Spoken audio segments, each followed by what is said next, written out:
आज की वीडियो में करेंगे हम प्रश्नावली 7.2 का प्रश्न संख्या 10। तो क्वेश्चन देखो, ये हमें दिया हुआ है। एक समचतुर्भुज का क्षेत्रफल ज्ञात कीजिए जिसके शीर्ष इसी क्रम में, क्रम मतलब एक लगातार 3,0 4,5 घटा 1 4 और घटा 2 और 1 है। तो हमें यहाँ पे क्या निकालना है? समचतुर्भुज का क्षेत्रफल। तो सबसे पहले थोड़ा सा समझने के लिए हम समचतुर्भुज एक बना लेते हैं। समचतुर्भुज जिसकी चारों भुजाएं क्या हो? समान हो। तो हमने इसका नाम कहीं से भी रख सकते हैं। ए रख दो, यहाँ से बी, ये हमने रख दिया सी और ये रख दिया हमने डी। अब ए को कह रहा है क्रम से लेना ना हमने, तो यहाँ हो गया 3,0, बी हो जाएगा हमारा 4,5 और सी हो जाएगा घटा 1 और 4 और डी हो जाएगा हमारा घटा 2 और घटा 1। अब समचतुर्भुज का तो हमने ये लिख ली, मगर हमारे पास जब हम बात करते हैं यहाँ समचतुर्भुज का क्षेत्रफल, जब हम इसके क्षेत्रफल की बात करते हैं तो हमारे पास सूत्र क्या होता है? हमारे पास सूत्र होता है 1/2 गुणा विकर्णों की लंबाई का गुणनफल। हमारे पास सूत्र होता है ये।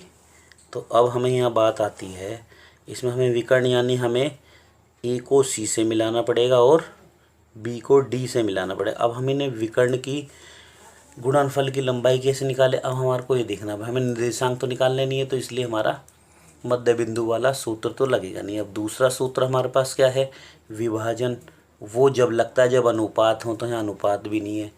अब हमें इसमें प्रयोग करना पड़ेगा दूरी सूत्र। दूरी सूत्र हम किसकी दूरी निकालेंगे? ए सी की और बी डी की निकालेंगे। तो हम यहाँ निकालते हैं पहले क्या, हम यहाँ लिखेंगे, हमें क्योंकि पता है ए और सी के निकालने, तो हम यहाँ पहले ए के बिंदु लिख लेते हैं। ए बराबर क्या है हमें दिया हुआ? 3 और 0। और सी क्या दिया है हमें? घटा 1 और 4। तो हम क्या निकाल रहे हैं? ए सी की क्या निकाल रहे हैं हम? दूरी। दूरी के लिए हमारे पास सूत्र है, हमने बहुत किया हुआ है, पहले किया था। तो क्या था?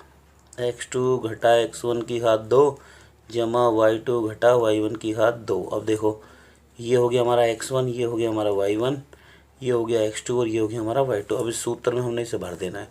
x2 क्या हमारे पास? घटा 1, फिर घटा लग रहा है। अब x1 का मान कितना? 3, उसकी घात 2 जमा y2 कितना? 4 और घटा y1 कितना? 0। ये हमें सब चीज़ दिया हुआ है, ये हमने लिख दिया है समझने के लिए। अब हम क्या करेंगे? यहाँ घटा 3 और घटा 3 कितना? घटा 1 और घटा 3 कितना हो गया? घटा 4। और यहाँ 4 में से 0 गई तो 4 बचा। अब क्या करेंगे हम? 4 की घात 2 का मतलब क्या होगा? 16। घटा का निशान हट जाएगा क्योंकि घात सम संख्या, ऐसे यहाँ हो गया 16। 16 और 16 को अगर हम जोड़ते हैं तो क्या होता है हमारे पास? 32। 16 और 16 को हम घर पर आ गया 32। अब हम क्या करेंगे? इस 32 के करेंगे गुणनफल। 32 के गुणनफल करना आते ही अच्छी तरह सबको। 32 को किससे काटेंगे? 2 से। कितना हो गया? 16 हो गया ना। अब 2 से काटो, कितना हो गया? 8। फिर 2 से काट दो 4, फिर 2 और 1, यानी 1 2 3 4 5 आ गया ना। यहाँ लिखो वर्गमूल के अंदर ही 1 2 3 4 और ये 5, इसमें से 2 2 के जोड़े बना लो। तो यानी 2 गुणा 2 बाहर आ गया, अंदर अकेला रह गया 2। तो हमारे को क्या मिल गया? 4√2। ये आगे हमारे क्या? ए सी की दूरी। अब हमें पता है क्या निकालनी है हमें? बी डी की दूरी। तो बी डी की दूरी के लिए पहले हम बिंदु लिख लेते हैं, किस किस के? बी और डी के। तो पहले लिखो बी के बिंदु।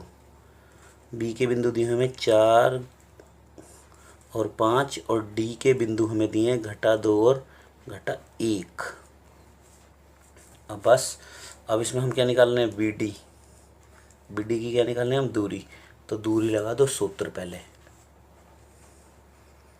x2 घटा x1 की घात 2 जमा y2 घटा y1 की घात 2। बस अब इसमें सूत्र में भर दो। ये क्या है हमारा? x1, ये है y1, ये है x2 और ये y2। बस x2 कितना हमारे पास? घटा 2। घटा का निशान है। x1 कितना हो गया? 4, इसकी घात 2 जमा y2 कितना है? घटा 1 और y1 कितना है? घटा 5। ये हो गया। अब हमने इसको कर देना है पूरा। देखो 4 और 2 6 हो जाएंगे, घटा घटा जमा होता है, घटा का निशान आएगा क्योंकि घटा की संख्या बड़ी है।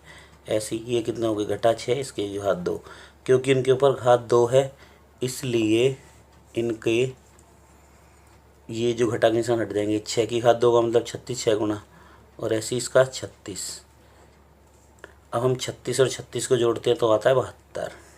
अब हमें क्या करने पड़ेंगे, 72 के गुणनफल। तो देखो 72 की कर दो, 2 से काटेंगे, 2 तिया 6, 2 छंग 12। अब देखो 2 से काटो, 2 एक 9, 2 अट्ठे 16, 2 से काटोगे 2 नीम, अब 3 से जाएगा और ये 3 से, यानी हमें क्या मिल गए, इसके गुणनखंड अगर देखे जाएँ तो 2 गुणा 2 गुणा 2 3 गुणा 3। अब इसमें बनाओ जोड़े, इनके बन रहे हैं और इसके बन रहे हैं, यानी कि हम 2 गुणा 3 और यहाँ 2, यानी हमें मिल गया 6√2। तो ये आ गया हमारा ये। अब हमारे को सीधा सीधा लगा देना सूत्र। सूत्र क्या था हमारा, सूत्र ये लिखा हमारा 1/2 विकर्णों की लंबाई का गुणनफल। तो सम चतुर्भुज का क्षेत्रफल क्या था, 1/2 गुणा विकर्णों के